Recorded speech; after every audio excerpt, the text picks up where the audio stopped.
Fala pessoal, vamos para mais uma aula de regência. Eu prometi fazer uma sequência de aulas de regência.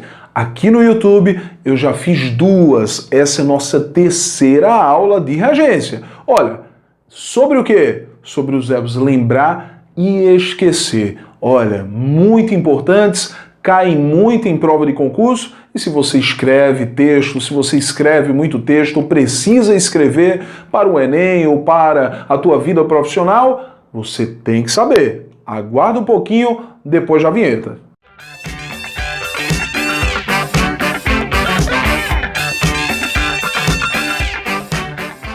Então vamos lá, olha só, direto ao assunto, sem enrolação, eu venho para cá. Eu me esqueci de seu nome. Bom, segundo a gramática, os verbos lembrar e esquecer são verbos considerados tanto como verbos transitivos diretos como verbos transitivos indiretos.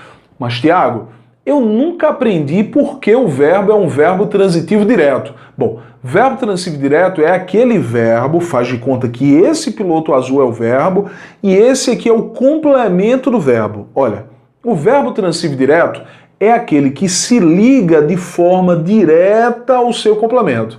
E o que é se ligar de forma direta? É não aparecer entre o verbo e o complemento uma preposição. Se houver uma preposição fazendo a ponte entre o verbo e o complemento, a ligação entre o verbo e o complemento é uma ligação indireta. Portanto, o verbo será verbo transitivo indireto e o complemento objeto indireto. Os verbos lembrar e esquecer tanto podem ser VTD, isto é, verbos transitivos diretos, como podem ser VTI, verbos transitivos indiretos. E eles vão depender de quê? Bom, vão depender de um detalhe. Observa. Note que eu coloquei aqui uma preposição. Tá aqui, olha. Eu me esqueci de seu nome. Tiago, pode ser eu me esqueci do seu nome? Pode. Porque, na verdade, se você colocar o do aqui, é a junção da preposição de mais o artigo o, né?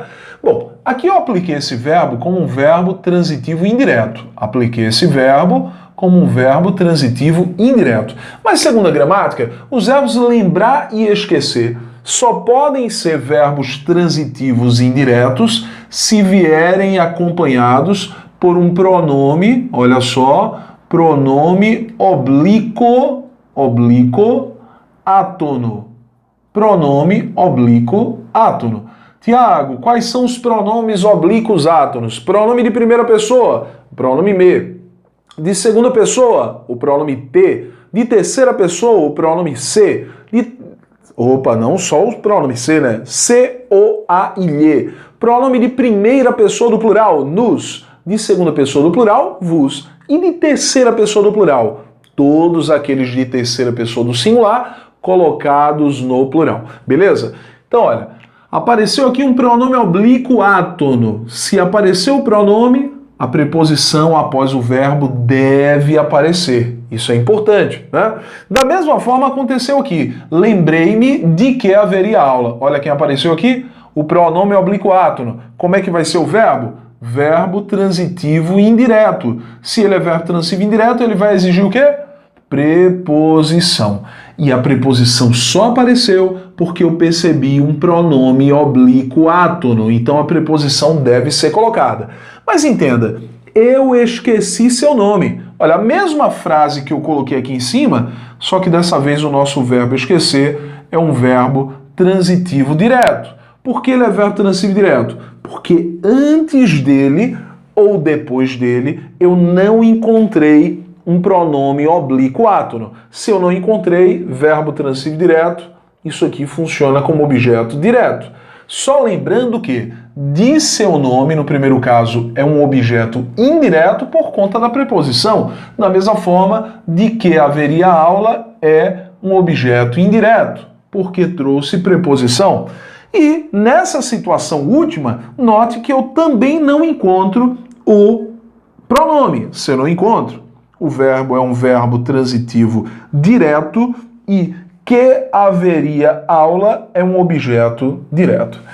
Tiago, quer dizer que essas frases aqui, todas elas estão corretas. Todas. corretas. Se você coloca o pronome oblíquo átono, você tem que colocar preposição. Quase que não sai. Se você coloca o pronome oblíquo átono, você tem que colocar a preposição. Se você retira o pronome oblíquo átono, você tem que retirar a preposição. Importante isso? Muito. Espero que você tenha entendido. Se você não segue esse canal, se inscreve, aperta o sininho para receber notificações, principalmente dá o teu like, que é muito importante para o crescimento desse canal. É isso. Até a próxima. Até lá!